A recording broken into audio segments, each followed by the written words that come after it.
Greetings, hello ladies and gentlemen, and today we're going to be taking a look at the CollectA 2016 Metriacanthosaurus from the standard range. A big thank you to my good friend Gibson for getting this one for me a couple months ago, a few months ago, somewhere around there.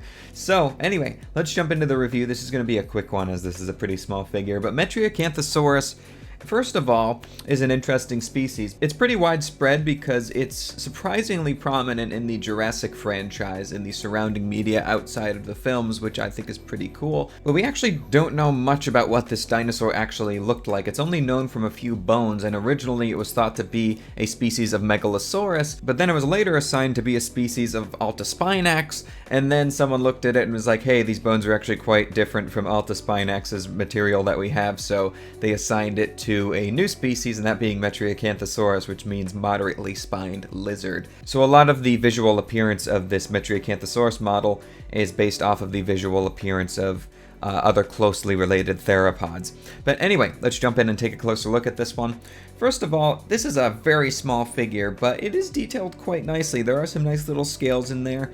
The paint doesn't complement the detail too well, but my favorite part of the detailing are the little scoots or spines running down the back, particularly above the shoulders there, and then down the tail they get pretty big just past the base of the tail. I think that adds a lot to just the visual silhouette of this figure. It gives it a really unique and quite striking look. I think that adds the most flair to it and makes it stand out as a little tiny theropod. Overall, the proportioning here is pretty good. The feet do look a little weird. That's something that CollectA still hasn't perfected with their figures. The hands are positioned correctly and the tone musculature is quite nice in the arms and legs, even though the legs shaping wise look a little bit weird. The base on this one is just a solid chunk of brown plastic, but it actually it's decently detailed for the time. It's not quite as bad as on the Torvosaurus, which has just a larger kind of awkward looking lump. You can actually see some kind of rocky details in there, and this one has potential if you actually wanted to paint it up yourself.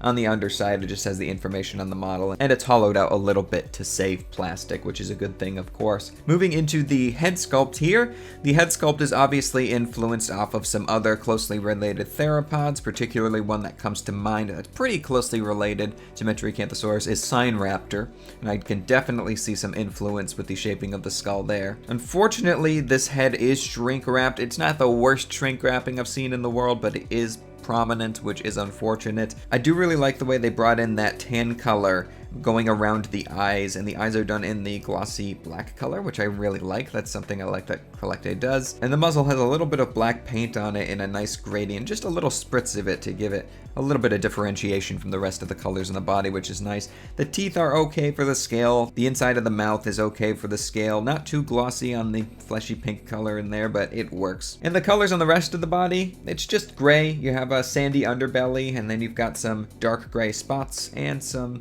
little tan highlights here and there. I think it works, and it's quite unique. Honestly, I'd like to see a deluxe version of this one. And the only other thing I didn't get to mention is the pose on this one. This was back in the golden age of CollectA, in my opinion, when they actually produced their theropods on bases, and they gave them these really cool, unique, dynamic poses, and this pose is beautiful. Just the stride that this little tiny Metriacanthosaurus has is so beautiful to look at, and it has such a unique silhouette for being such a tiny figure on the shelf. And I have to say, it's really disappointing that CollectA has moved away from this, because all other companies produce dinosaur models without bases, at least with the cheaper dinosaur figurine producers like CollectA and Schleich, for example. And this Metriacanthosaurus is one of the best examples of just making a figure feel alive. It's such a basic small figurine, but it feels alive and it stands out because of this unique posture that it has.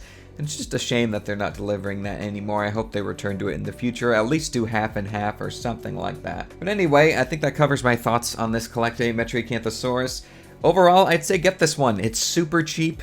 There really aren't any other Metriacanthosaurus figures out on the market that I can think of right now, and it is just such a cool little figure. It's nothing phenomenal. It's not gonna like absolutely blow you away when you get it, but for the size of it and for what it is, I think this is one of my favorite standard line CollectA figures. It's really nice. But anyway, in case you're wondering how large this one is, from the tip of the snout to the tip of the tail, we are looking at about 5.5 inches, which is right about 14 centimeters. And in terms of the height at the highest point, which is the top of the head, we're looking at about 2.5 inches, which is right about 6 centimeters. And for comparison, I wanted to bring in one of my absolute favorite standard figures from CollectA, which is their 2020 Fukisaurus. I think these two make a pretty cool pair together, even though they wouldn't have met up because Fukisaurus is Cretaceous, of course, and Metriacanthosaurus is from the Jurassic. But anyway, guys, that is going to do it for this review of the CollectA 2016 Metriacanthosaurus. Once again, a big thank you to my good friend Gibson for sending this one over for me so I could do a review on it. But yeah, let me know if you guys have this figure in the comments down below and what your thoughts are on it. And if you don't have it, let me know if you're planning on getting it or not. Thank you guys so much for watching. Leave a like down below if you liked, and I'll see you all in my next video.